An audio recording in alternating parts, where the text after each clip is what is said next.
Good morning mga guys, at ayan na nga ang ating mga alagang crayfish. Ayan. Ayan. Guys, ayan. So ito yung ating mga alagang crayfish. Ayan, at ang dami naman talaga. Grabe. Ayan.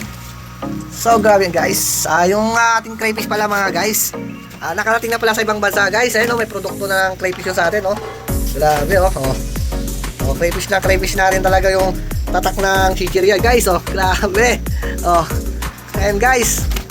May chichirya na pala na gawa sa crayfish guys. Ayan. Binili ko pa to guys sa Bicol. Yung pumunta kami. So nalimutan kong i-vlog. Ayan. Kaya ayan guys.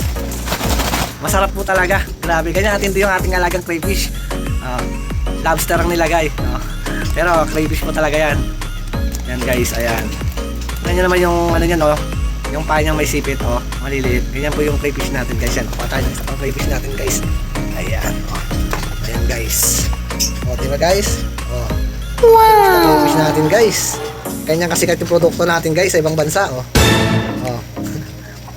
crayfish talaga ang tindi. Isa pa nga guys diba?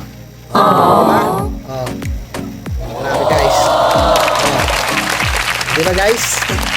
Ay ganyan kalupit yung ating alagang crayfish ayan guys, hanggang dito yung video natin. Maraming salamat. Bili na kayo ng crayfish.